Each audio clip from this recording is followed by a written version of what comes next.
Dang. We are Flake Rose and Spears, and we are Supremely Black.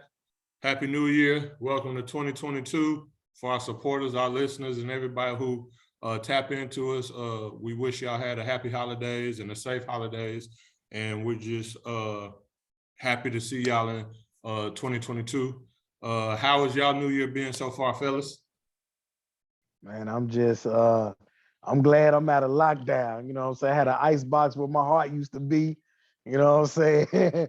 I was a little B2K for a minute. You know what I mean? Hey, but little too fizzy flake, man. I'm up out of here, man.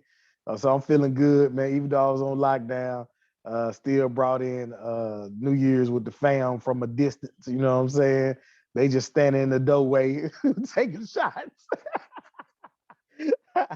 But I'm glad and blessed to see 2022, man. There's a lot of people who didn't make it. So RP and big props to those who did not make it to see 2022, man. For those who did make it through 2021, we only up from here, man. So, man, let's get it, man. It's your big kinfolk J Flake back in the building. We missed y'all. Yeah, what's good, man? It's D Rose. Just to start off the year, I must say it's been challenging, but it has been a beautiful thing. My little sister came down. I actually went to Tennessee and picked her up. So she came down with me for like 5 or 6 days. And then my middle sister, she actually had surprised me on New Year's Eve and came down with her family. We all kicked it. It's been some challenging times, but like what Flake was saying, man, I think it's if you're on this side of 2022, I mean, it's definitely a blessing. 2021 took some of the realest people that I could ever imagine. The year went by fast, but it just seems like the people that we always would just remember that was around, in a sense, are no longer here in the physical space with us. And as challenging as that may be for people that may not know, I definitely lost my mother on December 3rd. So it just kind of seems like one big dream, I guess I would say, but at the same time is that, you know, as we call ourselves, we CC soldiers. So I'm going to continue to keep pushing, and I got a great supporting cast, so I could never ask for anything better.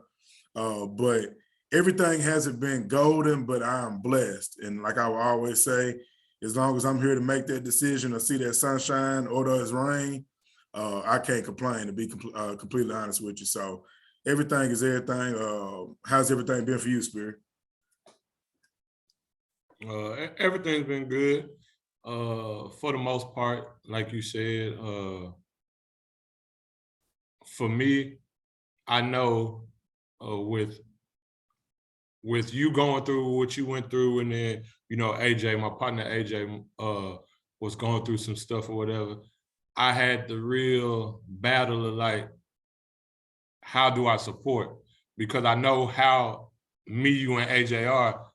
We don't like to deal with a lot of people when we're going through something. We like to, but then also, I never wanted y'all to feel like I wasn't there for y'all or whatever the case may be. So I had the real battle. Like, I would constantly be like, dang, what should I do? And then me and Flake even text and chopped it up once or twice about it. Like, do I give them the space, or do I just, you know, tap in? Because I know that could be nerve-wracking and everything. So it was just a real battle of figuring out, like, how do I show my brother love, and how do I support my brother and be there for my brother without being overbearing or bothersome to him or whatnot. And so that was something that I had to deal with. But other than that, I wrote out goals for 2022, made some lifestyle changes, gave up alcohol. So just trying to do some things that's going to allow me to be the man that I need to be, so we could do the things that we want to do for our loved ones, the ones that are here and the ones that we lost, and make sure that, you know, we just taking over the world and attacking the world the way that we say we were, but the way that our parents know that we could and always believed us to be. So that's how my New Year's been or whatnot. And so that's basically about it for me. I know we just shooting it from the tip and just coming off the dome on this episode because it's the beginning of the new year. We just want to ingratiate ourselves back to our supporters and our listeners or whatnot. And I know we took a little long layoff because of what happened. So my question to you, Rose, is when going through something like that, what would you want your brother to do? How would you want it? Because after dealing with that, would you want somebody to be on you and constantly hit you up, or did you like that space that some people may have given you and some people may not have? I think the way you put it, me and Flake had this conversation several days while I was down there. Honestly, we talked about it every day. The way you put it is very respectful. It's just more or less just feel the presence of knowing they're there. Just check in. Like, I think a lot of people where they wanna, like, I don't like hearing, I'm sorry because you didn't do anything to me. Me personally, I don't like to hear that, you know, I lost anything. I actually gained probably the realest angel and confidant that I could go to, because now when me and her talk, it'll never be repeated. You feel me? Just like it was when she was here. So it's just, people just have to respect people for who they are and knowing them. So at times when it's troubling, if you haven't really had a connection with the person, your prayer is probably about all you can really do for them. But anything else is going to seem as if that you are just really being nosy, just to be honest with you, because I'm truthfully introverted and I'm very private. But this is something that I know people will know because I do have other siblings that may communicate in a different way. But yeah, I mean, just the person that you know, just reach out and be like, hey, I'm here. That's all it is. Like, a lot of people have text like, I'm here. The people that really just blow me is like, hey, call me, or you know, what's going on. That don't matter. Either you're there to support the person. If not, like you said, it may be best just to just keep your distance. And you know me, regardless of the circumstances, bro, you know I like to chill and be out the way and not in the mix. Even what was going on, I mean, I don't want no pity party. She didn't raise us that way. I'm still living. She's still living with us. So a lot of it still, as you know, it's forever CC. So ain't nothing too much changed besides, you know, physically, or I just can't touch her. But in the same sense, the spirit is just as strong as it's ever been.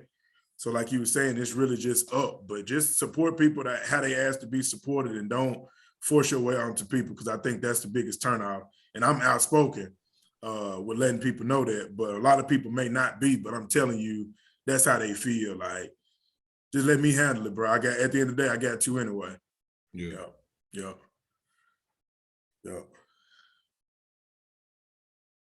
Yeah, that's a good question, Pierce. Yeah, this is my first time dealing with it, hitting home as close as it did. And even me, I was like, man, I'm gonna holler at him. We gonna talk. After that, I'm gonna give room. I'm gonna give space. He know I'm here. Hit me up. We'll talk. When he ready to talk, we'll go through the whole nine. We'll cry, drink, do whatever, eat and break bread. So I mean, I know me and my situation. I know how I am. I'm blessed to still have a grandparent here, still have both parents here. But when, like, I can just go back to my grandfather died, it was just like, bruh, I don't want to talk for a couple of days. And then it's weird because with him, I was like, I don't want to really talk to nobody for a couple of days. But then after that, it was like ain't nothing happened. I'm at the funeral, busting jokes. We had, you know what I'm saying? 'Cause I done cried, I done mourned, I done had my piece, but that don't work for everybody. Everybody work a little bit different. But for me, I shed a couple of tears at the funeral, bust a couple of jokes at the funeral. You know what I'm saying? We put the body in the grave, shed a couple of tears, we busting jokes, you know.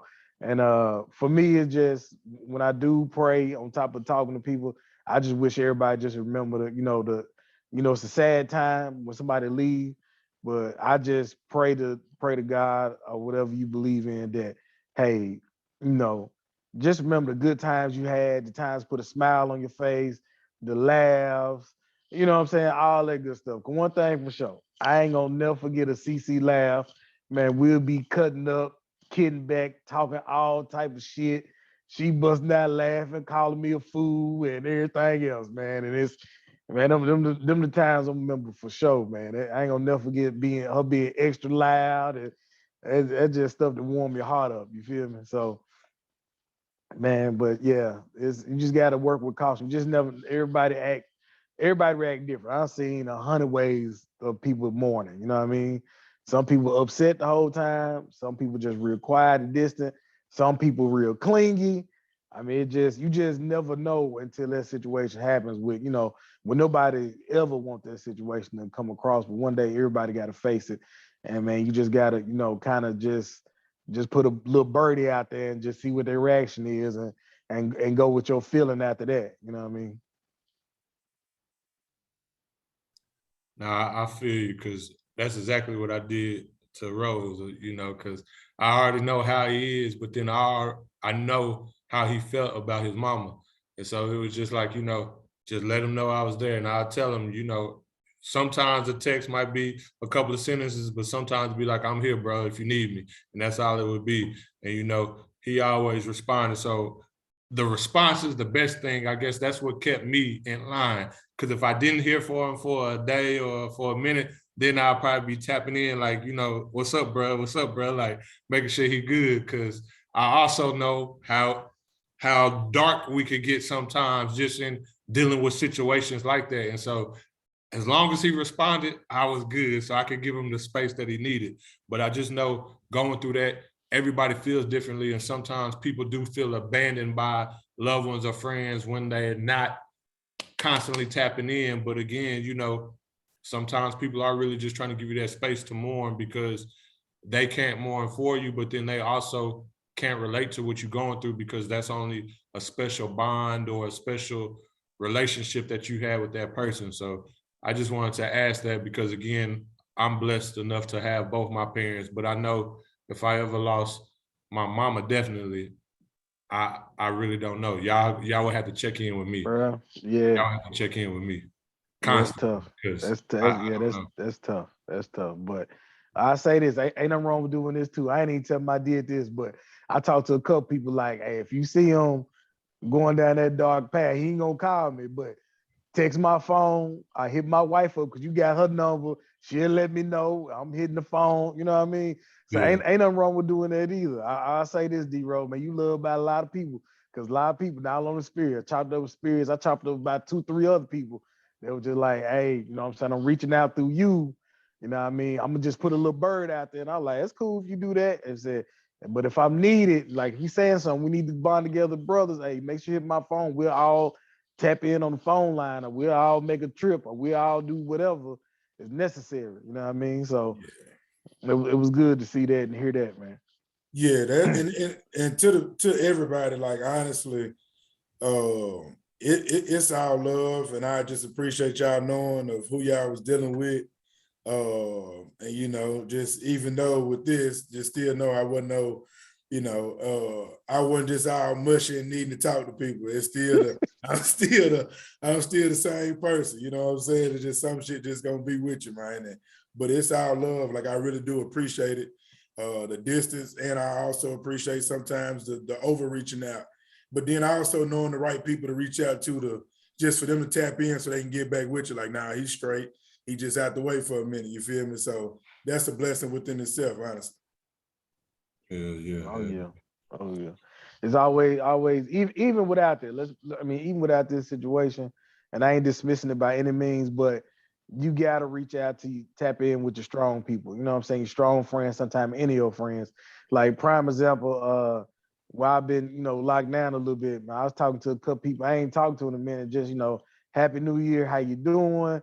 And one of the dudes, man, I never think of be this way. I'm talking about he military bound, the whole nine, always strong face. And man, it just touched me at the end of the call. He was just like, it was simple, but it touched me because I don't know what we had talked about in this conversation that made him say this, but you just never know what somebody going through. And he was just like, man, I appreciate you talking to me, Flake. And then Happy New Year, brother. And that was it. And I was like, I ain't even want to ask like what made him say that, but I was just happy that whatever we talked about or whatever I said, you know what I'm saying? Maybe he was thinking a certain way and it turned it around, or maybe he just needed somebody to talk to. So sometimes, man, ain't no wrong with picking up their phone, man. It ain't got to be a long conversation. It can be, 5, 6, 7-minute conversation, man. You just never know. Sometimes text message ain't always what's getting it. You know what I mean? So, yeah, sometimes pick up their phone, check in on your people. You just never know.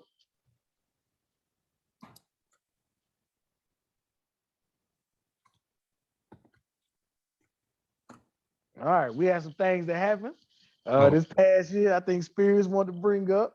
We gonna while we was out, we had some things that happened. We didn't get a chance to jump on and talk about.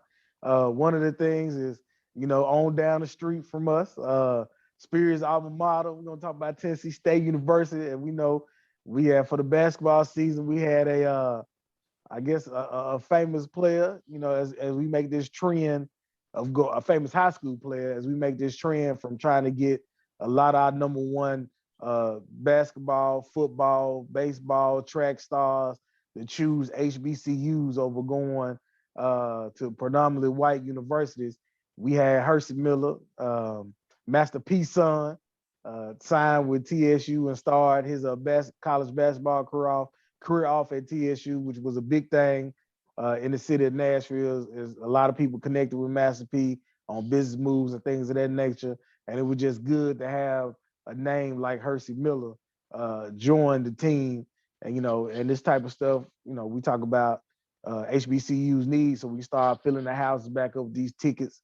And when I say fill a house, I mean selling out the arena, selling out the football stadium, and doing those things so we can get that money and revenue back going, so we can have the proper resources to get some of these bigger stars and athletes to our schools. I know, Spears, I'm gonna let you have it. I know you really want to talk about this and bring it up. We had talked about it a little bit on our break.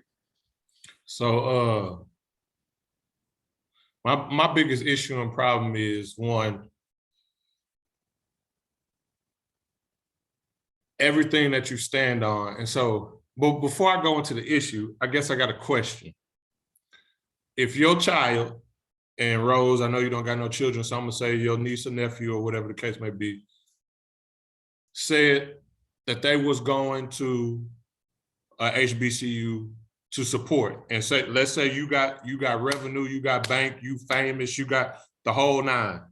And so, and you speak about Black ownership, the empowerment of being Black and supporting Black and buying Black and all this other stuff. That's what you talk about personally on your own program, podcast, shows, interviews, all this other stuff. That's what you promote. That's what you preach individually.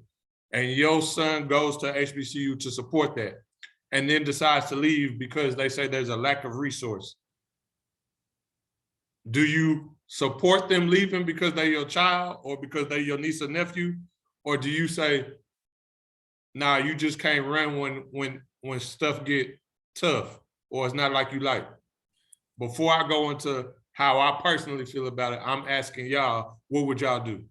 I would, just based off of it, knowing that you're going to HBCU to really to bring in those resources, and especially if I'm having bread, like in this case, Master P did, I think that you would have to stick it out, because that's what we came for. And that's what we had put it out there to the world, is this is the reason why we're going, is to change the narrative in regards to why people don't go to HBCU. So it was kind of definitely contradictory by leaving and saying what he said, but also for the reasons you knew that before you went to HBCU of what was the limitations and what you would be faced with. But, that's my thoughts on it. You definitely have to stick that out, or don't even mention it. Yeah, you definitely got to stick that out, especially if I got the bankroll that P got, not to count anybody's pockets, but I mean, he let it be known that, he got a nice amount of money. Whatever resource I need, I can get there for my child, or I can provide that for the team, or whatever's needed, whether it be, and I know he had an injury, where if it's a certain team doctor you need. I mean, we in Nashville, we got one of the best hospitals in the country. So you can definitely pay somebody and they will come and do the rehab or be on your sideline during the game or practice or whatever. So I've seen that happen with certain schools. You look at certain schools, you be like, what they doing with this team doctor? Well, they done paid their money for their team doctor to be there. So I mean, like I said, that might not even been the issue, but like D-Rose said, the thought process is you come to HBCU, you made this announcement, and the resources are not there before you get there, and then to leave and blame it on resources. What are we talking about? The whole point of you coming was to help out to provide these resources. Like prime example, Deion Sanders down at Jackson State. They don't have some of those resources. Deion has made known, we don't have this. However, I'm gonna put the money up for this, and hopefully can make it on the back end with selling out the arena or doing whatever. Maybe, we get this money rolling, y'all can help me out on the back end, which he has done. You know, P is not the coach, but when you got that type of revenue stream, maybe if it is that they need some better shoes or better, you know, weight room, you don't have to buy the whole weight room, but you can put, you know, 3 different systems in there to help out, 3 different new weight benches or whatever. A little bit goes a long way. You know what I mean? So, I mean, I was frustrated by it, but at the same time, I don't even know if I was really surprised, to be honest with you. Nah, I was fucking shocked. And the reason why I was so shocked is because everything that P preaches and how he preaches it, one, I would think that would trickle down to his son, but then 2, I would think he wouldn't allow his son to take the easy way out. Because what you telling me is that you feel more privileged, that you feel like you better than all the other teammates, all the other athletes that go to HBCUs, that have to stick through that, who don't have a rich father to support them, to be behind them, to do all this other stuff, who don't have a rich mother to support them, to be behind them and do all this other stuff, and just say, oh, I want to go here because of lack of resource. I decide I want to leave.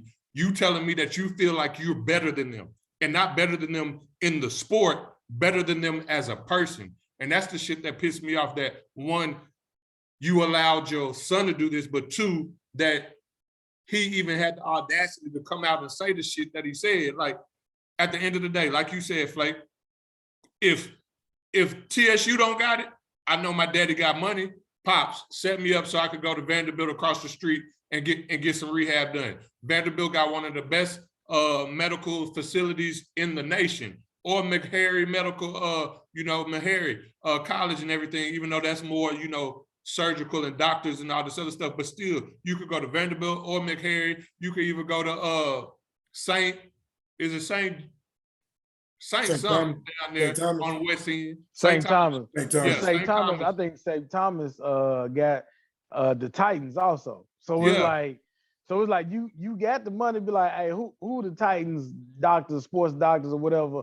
I'm sending my son over there after y'all practice over with, spend some little time with him, get his rehab up. I mean, they ain't nothing but a phone call away. And being who you are, you definitely get your foot in the door. Being Eddie George is also walking the campus as the football head coach. I mean, you got all you gotta do is reach out. It's there. Yeah, and then personally, like you said, he got all the resource he needs. So 1, his father could have sponsored, like you said, weight room, training facility, got all this stuff either built in his name or created or whatever, to have a better avenue, not just for his son, but for other student athletes there. Because if we preaching about protecting black, buying black, supporting black, well then therefore you need to do it not only for your child, but for all the students who are attending the same school as your child, to make a difference and to set a precedence of this is what we're trying to do for our schools and for our systems. So that shit just blew me, and that shit really pissed me off. But to be honest, I'm happy his weak ass left. So, I mean, if you're going to be that weak with it, and there's another word I want to say, but I'm not going to say, but if you want to be that weak with it, bye, we don't need you. But the shit really hurt just because of what you call yourself to stand up on as a parent, but then also what you called yourself to stand up on as Hersey himself when he did his press conferences and all this clout chasing he did when he was going to attend TSU and when he officially signed. It's just like all the shit you said was for nothing. It was show. You didn't mean it. You didn't mean it at all. So that shit pissed me off. Yeah, I can see you over there fired up, brother, and I appreciate the passion. Hey, but the thing that got me was when P actually he did like one of the little Instagram, I call it like a skit or whatever. He was eating his cereal and had the cereal set up and he got to talking. And he tried to do damage control. And my thing is that everything he was still mentioning, by you allowing your son to leave and you going public with it, does not shame the government or the state funding for not funding the schools the way it's supposed to be funded. Because at the end of the day, you knew that again before you sent him to that school. So my thing would have been is you should have kept him enrolled, and then you challenged the system to say, why don't he have these particular resources? We're asking for more state funding like you do for your Vanderbilts, as you do at UT Knox, as you do at Memphis University. That's how you challenge the system. You don't run away from the problem, remove him, put him into transfer portal, then come back to say the reason why you're doing it is because a lack of resources, and you're calling out the system. That's not a knock to TSU. Anybody that's from TSU or any HBCU is going to feel like that's a knock to them, because if it wasn't, why would you be pulling them from the school and transferring? Like, that's just a complete smack in the face. So everything you're talking about you're fighting for, you can't be, because now you're taking away one of your student athletes, because he wasn't just a basketball player, he was good in school as well. That was another good thing. That was why it was important for him to go to TSU, to schooling. Like, so if that wasn't the issue, don't make all this clout chasing on both sides. TSU had their part in as well, but you can't knock them when you're trying to look for funding. And if P actually stood on what he said he was going to do, that's definitely a good position they could be putting themselves in. To like like Flake said about like Jackson State, Deion has resources and people that will back him. It ain't about just his name. His name is carrying the weight. Master P has those same connections, but he chose to go opposite and then bash and then try to backtrack to say it's not directed at TSU. Yes, it was. That's the school he was going to. Now, would you do that if he'd got picked up by one of the mid-majors and said the same thing and think that they wouldn't have the same approach? They would come directly at, okay, let's look at the stats. We think that you're moving him because he wasn't actually getting playing time. It had nothing to do with the injury that he had. That's just what people are gonna say. So, yeah, I didn't care for it, man. And I rock with P heavy and his entrepreneurial spirit. But for him to take that route, that was just very distasteful, man. Like, we know that. Everybody know that. Like, look what was going on in Hampton for the longest. Like, them kids is outside in tents. You should have brought that up. Like, use actual examples to where the state isn't funding Black schools the way they would fund PWIs, and then you have a legit point. But don't take your son away from everything and then say, this is why you did it. You should have said that in that news conference. It was like, this is why we're coming here, and this is what the state should be doing, and this is what we're going to be aiming to do in his 4-year term, and why we got attention on it to keep pushing across America. We're doing it. Not the way you did it. It looked like because he wasn't getting no playing time for real, bro. And he happened to get hurt. and I fuck with P heavy too, and I still do to this. This just was from top to bottom. It was just a weak move, and a move that I don't respect. That don't mean I don't respect him as an entrepreneur, as a businessman, as everything that he's doing for Black people in general. It's just this move I don't agree with, but I respect him and I give big ups to him. But this was just a weak ass move from top to bottom. It's slick disappointing. Yeah, it's slick disappointing because the city really embraced the man. You know what I mean? The city really embraced him and his son, man. A lot of people were trying to make some moves with him or whatnot. So, I mean, it's just really disappointing the way it happened, man. I wish it didn't happen that way. Like D-Rose said, I wish you would have used those examples. I wish you came out like, all right, they don't have X, Y, Z. However, we made a visit to, whatever school. They had this and that. Why this school don't have that? Why the state not funding that? He could have brought up the whole fact that they stating that I think TSU was owed like $50 million or something like that. He could have brought that up. I think it might be more than that.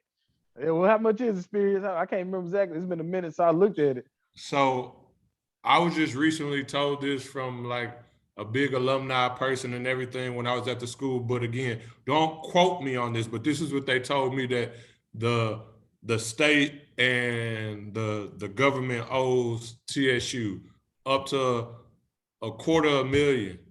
$250 million. So $250 million. Yeah. They owe them about $250 million. He could have brought that up and put some pressure on him, because you know what I'm saying, he gonna go if he said it's gonna go viral. You know what I mean? He could have did that. I mean, so and then like I said, the son, he supposedly got he's supposed to got a deal, like a sponsorship for like $2 million, right? Oh, yeah. $2 million. Yeah, that's what I think a lot of people was thinking, that he was actually the truth, because he got that $2 million deal from the the name, image, and likeness. But we don't. So you got your own resource. Yeah. So I'm just glad that TSU didn't give him them $2 million, and he got it off his name, image, and likeness. I salute young brother. You was a millionaire. I can't knock that. Can't knock that at all. But I mean, I just wonder about them saying that. What other player was thinking about going to TSU or HBCU? Was like, man, if it's like if they treating them like that, I can't roll. You know what I mean? But luckily, when it came down to football, we had the number 2 in the country decide that he wanted to go down to JSU. So, hey, so hopefully some more people was like, yeah, it can't be too bad. This man could have went anywhere he wanted to go. And he decided to go to Jackson State, which he pissed off a lot of WPIs. He pissed them off. Boy, they PWIs. PWI, whatever. College with a lot of white people. But them coaches was hot at Deion. But what can you do? Deion speaking to the heart of them players. When you got somebody in there and speaking to the heart of the players, man, look, they'll be out there with no shoestrings in their shoes and sacking the quarterback. You understand me? So they'll run through a wall for you if you speaking to their heart and their soul, for sure. Yeah, and Deion on the front line with it, fighting for them about everything, trying to make sure they get everything that they deserve and more. So I respect it and I appreciate that for Deion, because Deion on the front line making sure these boys are getting the best food, the best meal. Food and meals, the same thing. The best health, the best everything, resources, jerseys, helmets, all that they could get. And he's making sure that the people in the community come out and support them. And that's something that I was talking to a JSU alumni, and they were saying that stadium ain't never been sold out, like never. And Deion had it. I think he got it sold out like the last 5 or 6 games since they homecoming on of the season. And that's a big thing when you getting 50,000 people in the stands at a HBCU, and it's not a classic. Not a classic. Just regular conference games and everything. Classics is gonna be crazy, but just regular games that's not a classic, and you getting that type of support, that's big and that's huge. So salute to Deion and everything that he's doing and all of that stuff. So yeah, like Deion had an issue when the season first started. I think it's like his wallet or something was stole out the locker rooms. And yeah, he did the press conference and people gave him backlash on it. But like he said, if we're wanting to bring in the revenue of other people, so if we have other big schools coming here, we can't have their coaches' stuff being stolen like our coaches' stuff being stolen. So like he called them out directly in regards to what it was. So directly attacked the issue. He didn't say, you know what, I'm about to leave Jackson State. I can't deal with this. He didn't do that. He just called out specifically who needed to be called out. And that's just what it is. If you're going to say accountability, it starts within. So it could be something the TSU could be doing differently to get in those resources. That could be somebody you partner with that's higher up in the chain that could be writing those letters to make sure that the state actually gives them the $250 million that they're should have already. Like, there's a lot of different things, and you have, again, those resources that could apply the right pressure. Like, I just didn't get it. But yeah, shout out to Travis Hunter, man. And I actually loved his message. And it looks like he was actually the one that typed it out of what's his reason behind wanting to go to HBCU and how keeping the talent within the Black universities is what most people, all of us should be doing. It's not for everybody, so I get it. But I like the way he had worded it, is that if we have this talent and we've been put on this, there's been Hall of Fame. You got Walter Payton, you got Jerry Rice, Steve McNair. He went on and he named a lot of lists of people, and he said he wants his name to be mentioned with those people that came through. Shannon Sharp. I mean, there's a lot of different ones. So it's like, I like that he was mindful of the history that he was actually signing up for by going to HBCU. And I hope that the people that's in his ear and in his corner really is standing on that. And it's not just because it sounds cool. And it is really a paradigm shift in regards to people taking their talent back to HBCUs like it used to have to be. Honestly. I gotta mention the TSU Hall of Famers, Ed Too Tall, Richard Dent, he didn't go to Tennessee State, but Steve McNair, and all of that stuff. So salute to them boys who went to the HBCUs and made it, and made it possible for everybody that's Black. Yeah, let's not forget the history that Ben Wallace. Yeah, Ben Wallace. Yeah, let's not forget the history that a lot of players, they had to come to these schools to even make it to the professionals. So let's not forget where they was getting these players from the beginning. But I'm glad they made that choice. But I mean, one thing for sure, Deion is a player's coach. Because one thing I see a lot of his stuff get hit on Instagram and this, that, and another. He don't play no games. He ain't down at the party.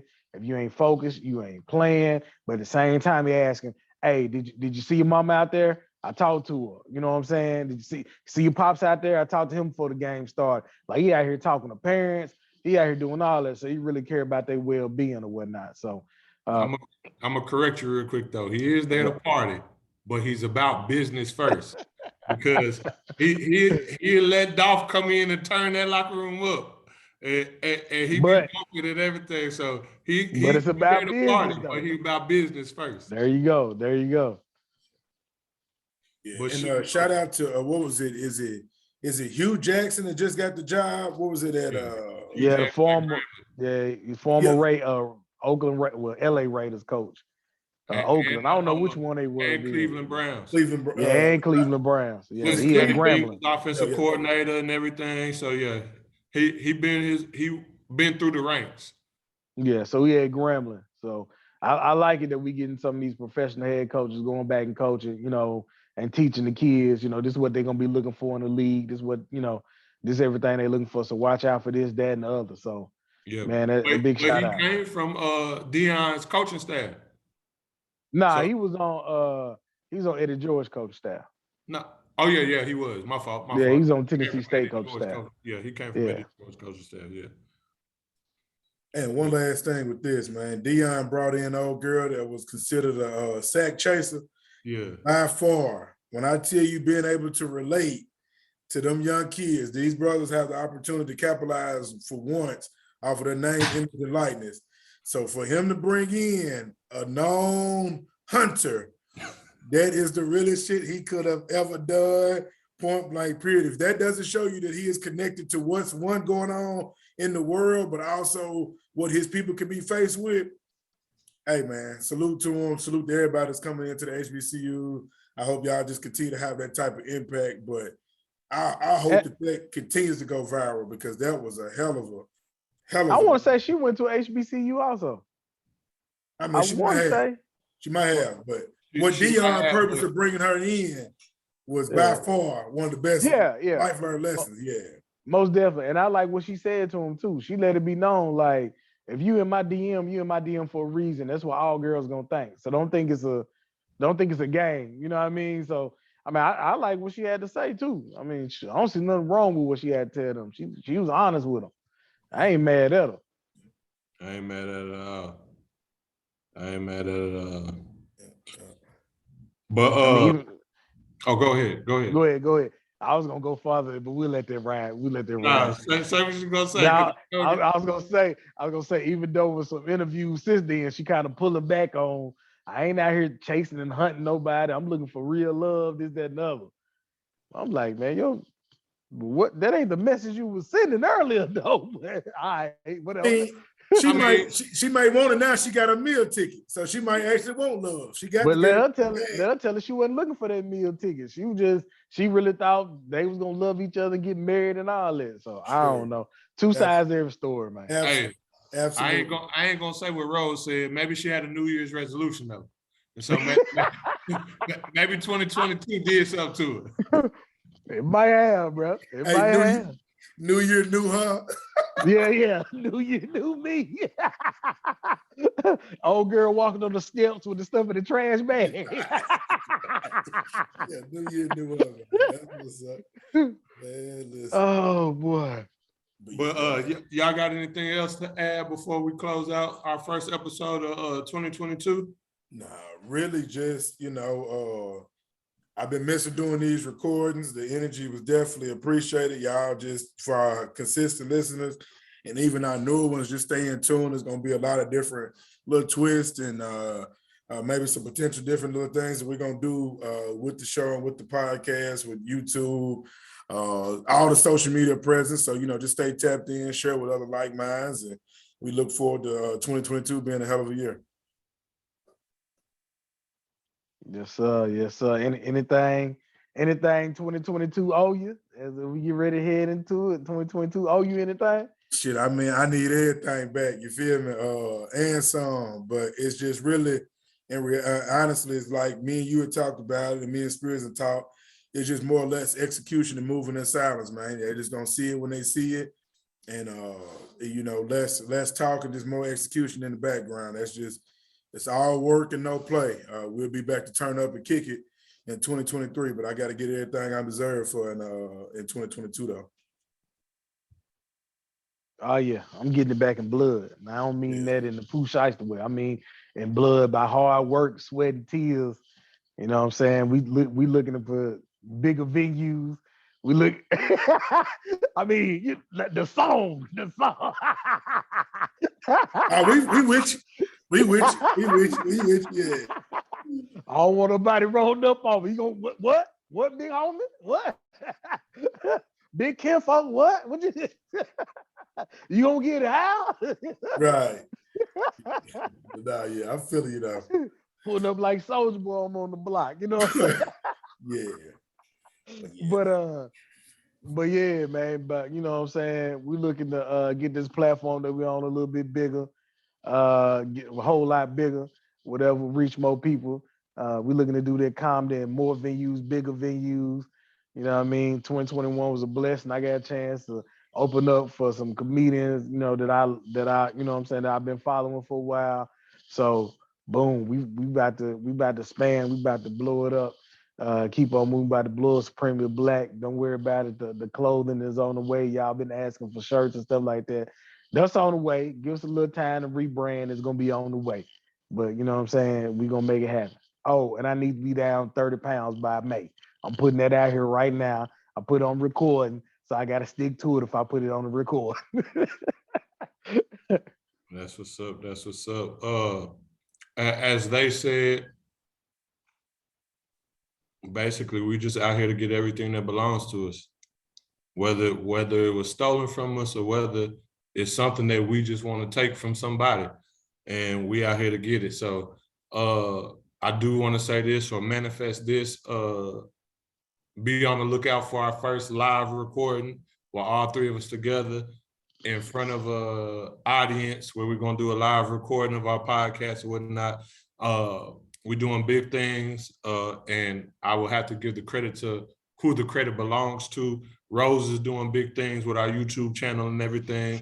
We're about to go back to our original distributor so we could get them audio streams back up and, you know, make sure that we touching on all platforms such as Apple, Google Podcasts, you know, Apple Podcasts and things like that, because we went somewhere else that was supposed to be better for us, but it just didn't turn out that way. We ain't gonna throw no salt in they wounds or anything, so we ain't even gonna mention them. It was just, you know, a lesson learned when you're trying to develop and when you're trying to grow as a business, as a team, as a company. But we learned the hard way, and we're going back to our roots. So be on the lookout to, like I said, just for Supremely Black to be forever present in your ears or on your screen, however you watch your YouTube, whether it be on TV, whether it be on your laptop, or whether it be on your phone.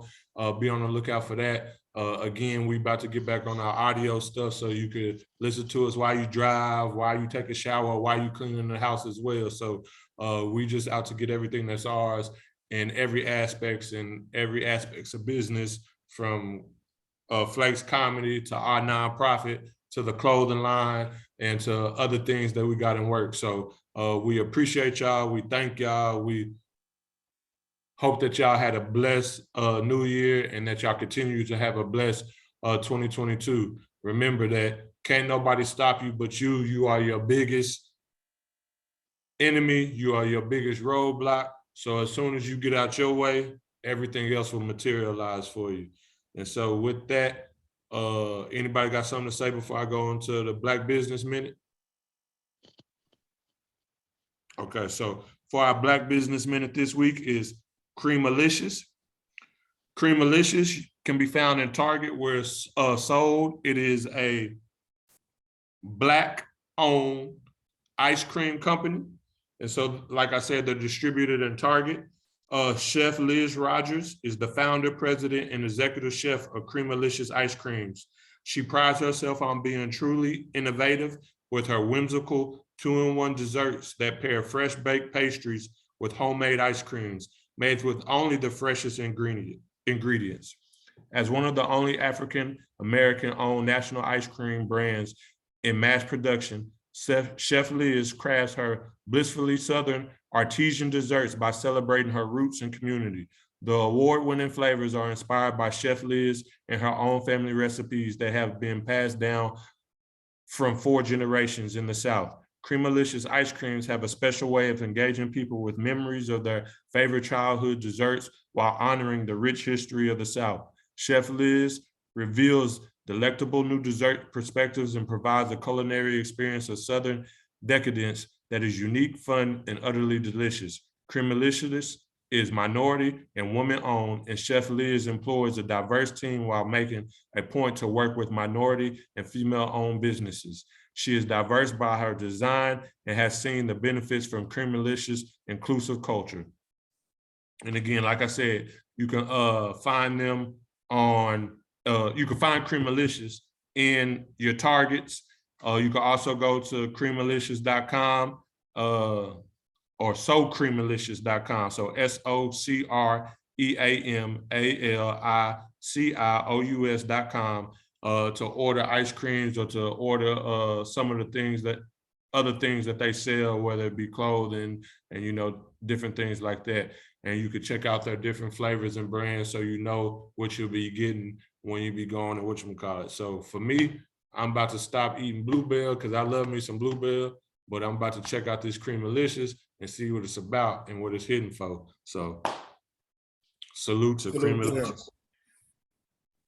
Hey, see, I'm gonna have to check out Cremalicious too. I'm with you, Spirit. That Bluebell do something special to you, boy. Except that Bluebell become about $10, man. It's just so high. Anyway, I'm gonna be Hollywood with our Supremely Black Persons of the Week, and one of them I think I might have already done, but I just gotta do it again because she been doing some big things. First up is Issa Rae. Definitely got a big shout out to her, be our Supreme Black Person of the Week. Even though she did not go to HBCU, but you know what? She ain't forgot about her Black people.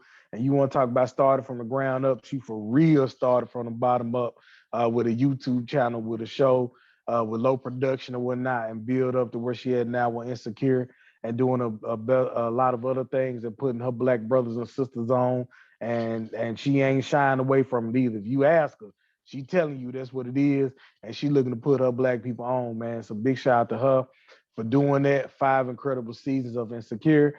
Don't get me wrong, I was a fan and still a fan of the show. I still go back and watch even old episodes. Man, that was great, just being in the lives of Black women, going through everyday struggle and providing and being successful in what they doing. It was a real show. On top of that, when it came to dating and the men that's on there, also we had some more people to this. The whole crew of Blackish, the writers, Kenya Barris, and that whole entire crew, Anthony Anderson and everybody that's on that crew. Man, I think one of the best insights of a Black family but since the Cosby's, you know what I mean? Since the Cosby Show, every Black person ran home to watch Cosby Show. I believe every Black person ran home to watch Blackish because it wasn't a subject that they avoided and didn't want to talk about. It was plenty of subjects on there. I was like, ABC letting them get away with this? Okay, that's where we going with this. So shout out to the whole crew of Blackish, man. A wonderful show. I think they was on for like 7 or 8 seasons. 9 seasons of Blackish. 8 seasons of Blackish. Okay, 8 seasons of Blackish. I still ain't watched the last season yet because I guess I don't want it to end. But I get a chance one of these times to go ahead and the last season just started. The final season just started. I thought it was over with. Nah, the final season just started. Yeah. Might want to do some research on that one. No, I just seen the thing. The final season just started. Okay. All right.